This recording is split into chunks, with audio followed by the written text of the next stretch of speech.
YTN 라디오가 보내드리는 신율의 뉴스 정면 승부 4부 시작합니다. 자, 목요일에 4부 우리가 모든 것을 한번 법적으로 한번 생각해보는 정법 승부로 지금 꾸며지고 있죠. 오늘도 함께해 주실 두 분 소개해드리겠습니다. 박성배 변호사 나와 계십니다. 안녕하십니까? 안녕하세요. 예, 장윤미 변호사십니다. 어서 오십시오. 네, 안녕하세요. 박성배 변호사께서는 형사 전문 변호사신데, 네. 뭐 형사 전문 변호사 99.9 이게 이제 일본 드라마에도 있어요. 이게 왜 99.9냐면 일본은 검찰이 기소하면 거의 99.9% 유죄가 나온다는 거거든요. 그래서 이제 그렇다는 그 드라마의 99.9인데. 그 형사 전문 변호사로서 박성배 변호사께서 보실 때 대부분 이런 일이 터지면 대부분 혐의를 대부분 부인하죠. 인정하는 사람도 있어요. 사건의 파급 효과가 워낙 크니까 당장 부인하는 경우가 대부분이고, 인정한다고 해도 도저히 부인할 수 없는 정황이 나와야 일부 인정하기 시작하죠. 도저히 부인할 수 없는 상황이라는 건 예를 들면 뭐 지금 같은 녹취 이런 건가요? 네, 녹취라던가 아니면 스스로 작성한 문자 메시지나 SNS, 그리고 자신의 측근의 진술이 공통되어 있고 이를 뒤집을 만한 다른 합리적인 대안을 제시하지 못하는 정도? 이 정도 수준에 이르면, 지금 수준은 어떻다고 평가하세요? 이 송 전 대표 사안을 말씀하시는 거라면, 송 전 대표는 이정근 전 부총장과 강래구 회장의 대화 녹음 파일에 비춰보면 이른바 민주당 돈봉투 의혹을 알았다고 평가하는 게 합당할 것 같습니다. 알았다고 평가해야 할 것 같고, 직접 돈봉투를 전달했다고 읽히는 대목도 있어 보이는데, 다만 이는 인지 여부나 역할의 차원이고, 여기서 더 나아가서 수사나 법의 영역으로 들어가게 되면 더 들여다봐야 할 쟁점이 있는데, 사실 이정근 전 부총장과 강래구 회장의 대화 녹음 내용을 들어보면 두 사람의 범행에 대해서는 구체적으로 범행을 실행하고 모의하는 과정이 녹음돼 있어서 그 자체가 현장 녹음입니다. 그래서 증거 능력도 인정될 것이고 신빙성도 상당히 높다고 평가될 것인데, 다만 두 사람의 대화 내용에 나오는 송영길 전 대표의 진술 내용은 송 전 대표가 이런 이야기를 했대 라는 취지입니다. 그렇다면 이는 전문 진술이거든요. 그래서 이 전문 진술은 이제 들어서 전한 얘기다. 그렇죠. 판사 입장에서 볼 때 들어서 전달받는 내용이다 보니까 이정근 전 부총장이나 강래구 회장이 이와 같은 진술을 자신들이 했다고 진술해야 할 뿐만 아니라 송영길 전 대표가 직접 법정에 출석해서 이와 같은 취지로 진술했다고 인정해야 증거 능력도 인정되고 신빙성도 담보할 수 있는데, 누군가가 이와 같은 취지의 진술을 했다고 손치더라도 그와 같은 취지가 아니었다고 하면 진술의 신빙성을 두고 다툼이 발생할 여지가 상당히 있습니다. 그렇지만 검사 등 수사기관이 호락호락하진 않죠. 이 상당히 유력한 녹음 파일이 있음에도 불구하고 이와 같은 전문 진술로서 증거 가치가 사라지게 만들지는 않습니다. 이를 토대로 상당 부분 수사를 진행한 다음 상황에 따라서 송 전 대표를 피의자로 입건해 수사를 진행할 것으로 보이는데, 다만 이 정당법 위반, 이른바 이 사건에서의 민주당 돈봉투 의혹과 관련해서는 정당법 위반이 거론될 수 있는데, 당 대표로 선출될 목적으로 선거인에게 돈을 주는 경우, 받는 경우 모두 처벌 규정이 있습니다. 정당법 50조 1항이죠. 예, 정당법 위반인데 주는 경우 받는 경우 모두 다 3년 이하의 징역 등인 반면에 그 행위를 알선한 경우에는 징역 5년 이하 등이거든요. 오히려 법정형이 더 높습니다. 그러니까 금권 선거를 뿌리 뽑기 위해 알선 행위자를 더 중하게 처벌하는 것인데, 단순히 송 전 대표가 이 상황을 인지했다는 수준을 넘어서서 알선하거나 지시했다는 정황까지 확보해야 피의자로 입건해 처벌까지 가능한데, 이 녹음 파일을 토대로 검찰이 이미 상당 부분 수사를 진행했을 것 같고요. 언론 보도는 안 나와도 피의자 입건을 목전에 둔 상황이 아닌가 예상을 해봅니다.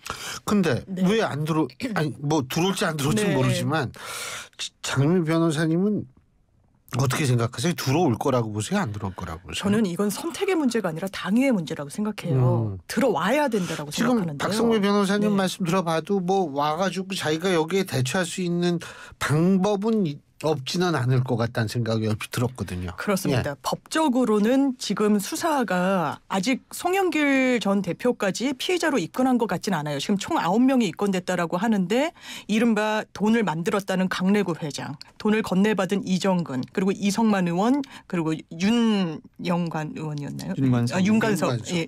의원 요 정도 선이고 아마 실제로 돈을 수수받았다는 최소 10명에서 20명까지 거론되는 현역 의원 의원들 계속 윗선으로 경유해 갈 수밖에 없을 겁니다. 그러면 송영길 전 대표가 당장 들어왔을 때 바로 무슨 수사를 받거나 이럴 수는 없을 거예요. 지금 속도를 내고는 있지만 최종 귀착지가 또 송영길 전 대표라는 점을 부인하기는 좀 어려워 보이는 국면이긴 하지만 왜 들어와야 되느냐. 본인이 당대표 때요. 민주당의 의원들이 부동산과 관련해서 뭔가 부정행위가 있었다라고 의혹을 받던 때가 있었습니다. 일단 다 출당 조치가 됐어요. 당을 떠나게 했습니다. 그리고 무죄를 인정받아서 다시 복귀하라라고 했어요. 우상호 의원이 그렇게 했었죠. 그렇게 엄정한 잣대를 본인에게 댔을 때 본인이 어떻게 처신하고 정치적 선택을 해야 되겠습니까? 최소한 정치적으로 이 부분과 관련해서 본인이 어떤 입장인지 사실관계는 어떤지. 왜냐하면 민주당 입장에서는 돈을 받았다는 사람을 특정하기도 어려워요. 진상조사단이 꾸려진다 한들 강제수사권이 없습니다. 그렇다면 이 사실관계는 송영길 전 대표를 다른 사람이 대체해서 설명해 줄 수 있는 사안이 아닙니다. 본인이 들어와야만 되는데 토요일 날 기자회견에서 어떤 내용을 내놓을지 저는 들어와야 된다라는 입장을 내놓는 게 맞다고 생각합니다. 참고적으로 우상호 의원은 출당 권유를 받았지만 본인은 불복하는 의사를 분명히 있었죠. 그런데 지금 말씀하신 것처럼 다 그런데 물론 제가 이번에 보니까 여기 거론되는 녹취록 이런 거 들어보니까 분위기가 아주 가족적이에요. 오빠, 형, 다 이런 식이던데 지금 만일 말이에요. 지금 아직 피의자 그 위까지 안 올라갔다고 장윤미 변호사님은 말씀하셨는데 그렇다면 본인이 안 들어오겠다고 그랬을 때 강제로 들어오게 할 수는 없는 거 아니에요?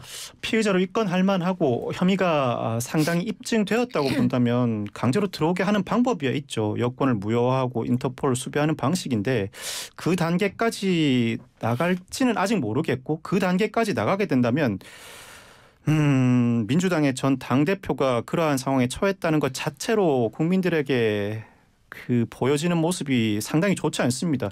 그 상황까지는 스스로도 만들지 않으려고 할 것 같습니다. 일단은 검찰의 수사가 송영길 전 대표를 피해자로 입건하기에 충분하고 상황 자체가 혐의 입증이 상당 부분 이루어졌다는 수준에 이르러야 이와 같은 조치가 가능할 텐데 이 사건은 돈 봉투가 1대1로 만나서 전달해 줬다기보다는 전전 유통되는 과정에 있죠.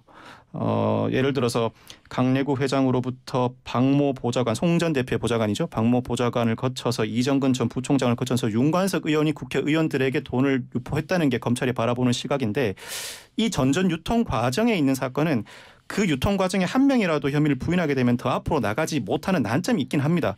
이 난관을 다 뚫고 나간 다음 전체 사건을 기획하고 조정한 인물로 송 전 대표를 지목했다. 그리고 지목한 이후에 그 근거를 충분히 확보하는 수준에 이르러야 앞서 말씀드린 인터폴 수배나 여권 무효 조치에 나가게 될 텐데 그 상황이 오기 전에 송 전 대표가 지금의 입장과 그 입장을 달리할 수도 있겠다. 그 정도 상황에 이르렀다는 판단이 선다면 그때는 스스로가 들어온다는 선언을 할 가능성도 있지 않을까 예상을 해봅니다. 스스로 들어온다는 선언. 어떻게 보십니까? 그런 상황이 될까요? 장윤미 변호사님? 저는 들어와야 된다고 보고요. 당위론적으로 말씀하시는 그리고 거고. 지금 상황에서 들어온다 한들 아까 말씀드린 것처럼 검찰 수사에 본인은 자진해서 나가고 이럴 계제는 아니라는 판단은 듭니다. 그런데 지금 말씀 주신 것처럼 혐의가 점점 무르익고 이 윗선으로 경유해 가면서 사건의 실체에 점점 수사기관인 검찰이 접근해 가는데 본인이 계속 해외 체류를 고집한다? 그러면 진짜 여권 무효화 조치 등의 통상적인 형사 조치에 안 들어갈 도리가 없는 겁니다. 수사기관으로서는요. 다만 전직 당 대표 지위에 있기 때문에 조금 신중하고 속도 조절을 할 수는 있겠지만 방향은 정해져 있는 것이거든요. 그런데 그런 상황까지 오게끔 전직 당 대표가 해야 될 것인가. 지금 이재명 대표가 직접 전화까지 했다는 거 아니겠습니까? 언론 보도에 따르면 들어오시라. 그리고 혐의를 받는다라고 익명으로 이 언론에 보도된 의원들에게도 직접 전화까지 했다라는 건데 이런 상황이 초래되기 전에 들어올 거라고 저는 믿습니다. 근데 지금 사실 이정근 전 사무부총장이요. 네. 처음부터 이렇게 얘기를 막 하고 이랬던 건 아닌 것 같아요. 네네. 네. 근데 지금 이 나오는 일련의 이런 걸 볼 때에는 수사의 협조적인 입장이라고 판단하십니까? 박성미 변호사께서. 수사에 일부 협조하고 있는 것 같습니다. 녹음 파일 자체만을 두고 바로 압수수색을 할 수도 없고 그 자체가 유력한 증거이긴 하지만 이 근거만을 가지고 수사와 재판을 온전하게 진행할 수가 없습니다. 관련자들의 진술이 필수적인데 가장 1차적인 그 대화 당사자인 이정근 전 부총장의 진술이 없이는 이 정도 수사까지는 오지 못했을 것입니다. 이정근 전 부총장이 돈 봉투 마련 배경이나 당시 상황 등을 일부 인정했다는 보도도 나오고 있는데 아무리 어떤 사건이 발생했고 내가 그 사건에 관여한 자로서 입을 다물어야지라고 마음을 먹었다고 해도 녹음 파일에 적나라한 그 대화 내역이 녹음돼 있고 그 상황이 내 눈앞에 펼쳐지게 되면 수사받는 피의자 입장에서는 입을 다물기가 여간 어려운 일이 아닙니다. 의도치 않게 내지는 마음을 먹었던 것과 다르게 진술을 하기 시작할 가능성이 상당히 높고 이 상황에서 내가 일부 사실관계를 인정하지 않으면 모든 혐의가 나에게 다 뒤집어 씌워질 것이다. 특히 알선 부분과 관련해서 자신에게 중한 형이 선고될 가능성이 있다. 그렇다면 혐의를 인정하고 관련 제보를 하는 것이 나중에 감형 사유로도 작용할 것이라는 인간의 본능적인 판단이 있을 수도 있습니다. 뿐만 아니라 내가 여기서 계속 입을 다문다고 하더라도 물론 제가 지금 드리는 말씀이 혐의가 모두 인정됨을 전제로 하는 것입니다. 내가 입을 다물다고 하더라도 당이 나를 도와주는 것 이런 상황까지 벌어졌는데 향후 당이 어떻게 도와줄 것이며 당이 나를 도와준다고 하더라도 당의 도움은 상당히 멀게 느껴지고 당장 눈앞에 펼쳐져 있는 수사나 구속은 상당히 가깝게 느껴지는 것이 인간의 심리다 보니 어쩔 수 없었던 것이든 아니면 의도한 것이든 일부 협조를 진행하고 있지 않을까라는 예상입니다. 검찰이 또 협조라고 느낄 수 있는 포인트가 있을 거 아닙니까? 협조라고 느낄 수 있는 포인트는 예전 알선수재 혐의로 재판을 받을 때 구형이 상당히 낮았던 것, 상당히 이례적이라는 느낌을 받았었는데 그 사건과 이 사건이 결부되어 있는지는 모른다고 하더라도 여러모로 이야기가 나올 수 있는 부분이라고는 할 수 있죠. 제가 직접적으로 YTN이 오늘 보도한 바에 따르면요. 그러니까 2024년 4월 20일 날 보도한 바에 따르면 이정근 전 사무부총장의 변호를 맡았던 정철승 변호사가 얘기한 게 뭐냐면 민주당이 이 전 부총장을 손절하는 태도에 배신감을 느끼고 있다. 이렇게 얘기를 했다고 하는데 이런 부분도 나름대로 어떤 작용을 했을까요? 외부 언론 보도를 접하거나 아니면 변호인 내지는 지인을 통해서 접하는 외부 상황을 토대로 스스로가 판단을 하게 될 텐데 구속 수감된 피의자는 그 불구속 상태보다는 외부와 단절된 상황이다 보니 전에 듣는 이야기 그리고 내가 공공한 상황이다 보니까 배신감을 느끼는 경우가 상당히 많습니다. 그 부분도 일부 영향을 미치지 않았을까. 어쩔 수 없이 진술하는 부분 플러스 배신감을 느끼면서 그에 더해서 더 진술하는 부분까지 더해져서 검찰 수사에 상당 부분 협조하고 있는 것으로 예상을 해 볼 수 있을 것 같습니다. 배신감이 장윤희 변호사님도 동의하세요? 저는 사후적으로 이야기를 하는 거라고 보여져요. 왜냐하면 수사 협조는 진작에 했던 것 같습니다. 아까 말씀주셨듯이 사실상 초기 단계부터 아주 처음에는 부인했을지 몰라도요. 일단 구형에서도 상당히 이례적으로 3년형을 구형했어요. 집행유예가 가능하도록 조치를 한 겁니다. 검찰이 왜 그랬을까? 이 1심 재판 중에는 본인의 혐의를 부인했고 10억이나 달하는 이 범죄 수익을 얻은 사람인데 협조라는 하나의 키로 해결이 좀 설명이 되는 부분이 있다라고 보고요. 저는 3만 개의 녹취가 언론사에 공개되는 부분도 좀 짚어볼 필요가 있을 것 같은데 특이해요, 아주. 이게 3만 개. 검찰이 언론사에 주기는 사실상 힘들다는 게 법조계의 중론인 것 같습니다. 왜냐하면 수사 상황을 일정 정도 사실관계를 언론사에 좀 기사의 단서로 줄 수는 있어요. 그런 경우가 사실 대단히 많고 근데 파일까지 넘겨주는 건 수사기관으로서는 상당히 본인들이 처벌을 받을 수도 있기 때문에 조심할 겁니다. 그렇다면 이 경로와 관련해서도 뭔가 이 협조적인 부분 대단히 또 검찰이 초기에 이걸 확보했었거든요. 그러면 사후적으로 우리가 지금 검찰에 협조하는 거는 민주당에서 꼬리 자르게 하려고 했고 송영길 대표도 개인 일탈이라고 이야기를 했잖아요. 그 부분에 대해서 서운한 감정이 있었다라고 하지만 이 시간 순서는 안 맞는다고 생각합니다. 그러면 누가 그 파일을 언론사에 이렇게 자꾸 줄까요? 여러 설이 정치권 안팎에서 나오고 있는데요. 최소한 저는 개인적으로 검찰발이라는 추정은 좀 동의하기 어려운 부분이 있고 그렇다면 이 사건 관계자 내지는 당사자들이겠죠. 그렇다면 이걸 갖고 있는 사람들로 좀 축약될 거라고 봅니다. 보통 이런 경우 보셨어요? 이렇게 막 녹취가 막 언론에 보도가 되고. 이 정도 사안은 이례적이긴 합니다. 녹음 예. 파일이 지나치게 많고. 근데 검찰은 아니라고 박성배 변호사님도 생각을 하시는 유출한 거죠. 주체가 예. 검찰이라고 보이지는 않습니다. 그렇죠. 이렇게 아무리 그래도 이렇게 대놓고 그렇게 하지 녹음 파일을 못하죠. 유출하기는 자기네가 어렵습니다. 상당히 공공에 처하는 상황이라 이 수사 자체의 정당성을 허물어버리는 행위이기 때문에 그렇기 때문에 검찰일 리는 없다. 예. 알겠습니다. 자, 화제를 조금만 바꿔보죠. 술에 취해서 시비가 붙은 30대 남성을 집단으로 폭행해서 숨지게 한 10대들. 항소심에서 감형을 받았다. 장윤미 변호사님 네. 이게 뭔 얘기예요? 이게요 상당히 이 온라인상 등에서도 논란이 많이 됐던 사건인데요. 2021년도로 거슬러 올라갑니다. 8월 4일 밤 한 11시쯤에 의정부의 한 번화가에서 싸움이 붙는데 30대 남성과 10대들 6명 사이에 이 폭행이 오갑니다. 그런데 이 30대 남성이 결과적으로는 이 머리 쪽이 크게 다쳐서 병원으로 실려갔는데 끝내 다음날 숨지게 돼요. 그리고 당시에 있었던 그 청원 게시판에 이 30대 남성이 두 어린 아들, 딸의 아버지인데 10대들의 폭행으로 사망하게 됐다. 대단히 억울하다.